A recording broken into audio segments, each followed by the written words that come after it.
Welcome to White Regis TV film review and preview. I'm Andrew Wright.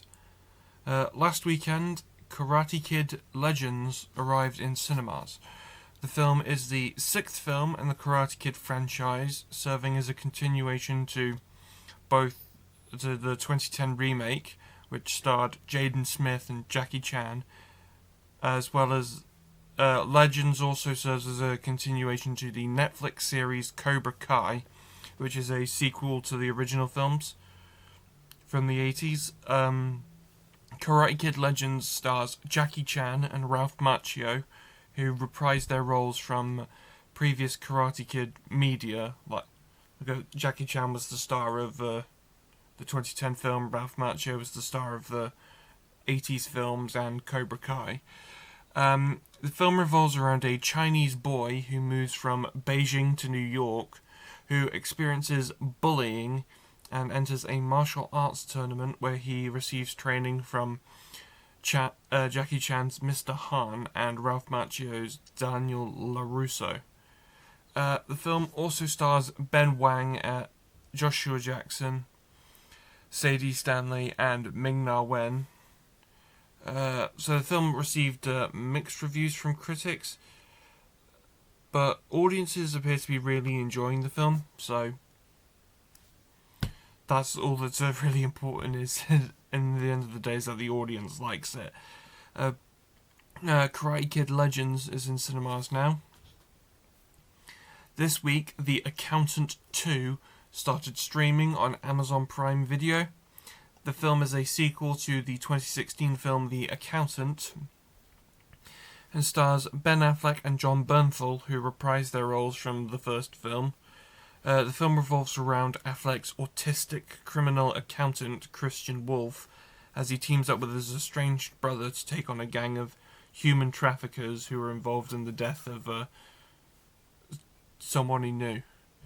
So this was my first time watching the film. I didn't see it in cinema, and because Amazon owns MGM and it's part of their strategy where once it's done in the cinema, it goes to streaming, like Red One.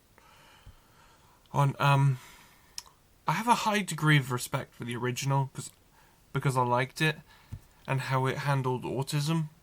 But this film, I just thought it was really quite slow. But I did like the brotherly chemistry between Affleck and Bernthal, and their dynamic was the best part of the film. I give the film 3 stars out of 5, which, to be honest, is me being generous. Me being generous, but hey. The Accountant 2 is streaming now on Amazon Prime Video, and a sequel is in development. This weekend, Ballerina arrives in cinemas. The film is a spin-off of the John Wick films, taking place between the third and the fourth John Wick films. Ballerina stars Ana de Armas as a ballerina assassin who trains in the traditions of the Ruska Roma to get revenge for her father's death.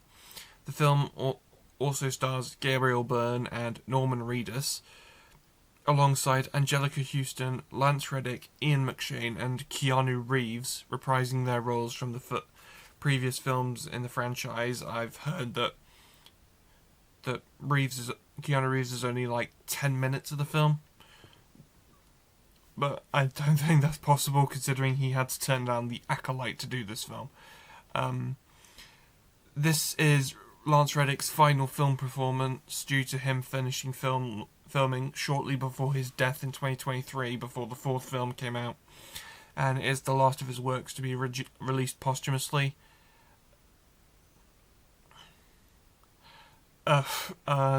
There was no reviews available when I was reading it because the embargo of the reviews just came off on Friday morning, so I didn't have a time to look at any reviews except one. But the film does look exciting from the trailer, so it is one to look forward to. It's one I'm looking forward to. So, from the world of John Wick, Ballerina is in cinemas now. This weekend, Predator: Killer of Killers is released on Disney+. The film is the sixth film in the Predator franchise and is its first animated installment. The film, having been made in secret by director Dan Trachtenberg, the director of Prey, is an anthology film and follows three warriors and killers from across human history, a Viking raider, a ninja from feudal Japan, and an Allied World War II pilot as they become prey for the ultimate killer of killers, aka the Predator. I quickly looked up the Rotten Tomatoes score this morning. It's got, Friday morning, it's got about 96% positive reviews from critics. So, Predator Killer of Killers is streaming now on Disney Plus. I'm going to probably review it next week because I completely forgot until this morning. Until the Friday morning it comes out. So, on Monday, June 9th, How to Train Your Dragon is released in UK cinemas ahead of a worldwide release at the end of the week. The film is a live-action adaptation of the animated films of the same name and stars Mason Thames as Hiccup, the overlooked son of a Viking chief. Did I say? Yeah, it's a live-action adaptation of the animated film of the same name.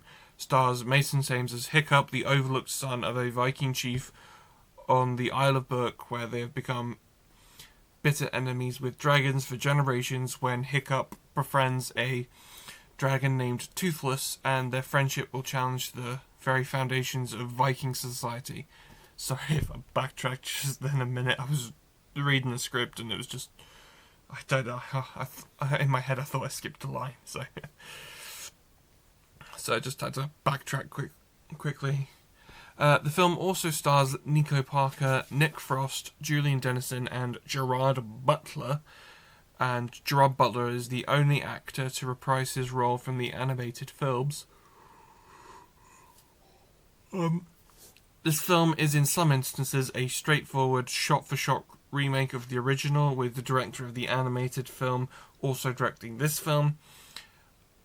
I've not seen the animated film yet. I have the trilogy, the animated trilogy on Blu-ray. Haven't watched it. Now it's just on my to-do list pile. The film being released coincides with the opening of the Isle of Burke attraction land at Universal Studios Florida, and some of the cast like Mason Thames and Gerard Butler have been there, and so is the director Dean DeBois, doing promotional work. Like I saw a Letterboxd interview with Dean DeBois at Universal Studios Florida. So yeah, they're doing promotional work there. A sequel has already been confirmed for 2027, which will adapt the second animated film. How to Train Your Dragon is in UK cinemas Monday, ahead of a worldwide release next Friday, on the 13th. That's right, it's Friday the 13th next week. That's all I have for this week, but be sure to check back next week where I will be covering 2 weeks of content, because I'll be away for those 2 weeks. So I'll be talking about Elio, 28 years later, Megan 2.0, and something I'm really looking forward to, the F1 the movie. I'm really looking forward to that. See you next time.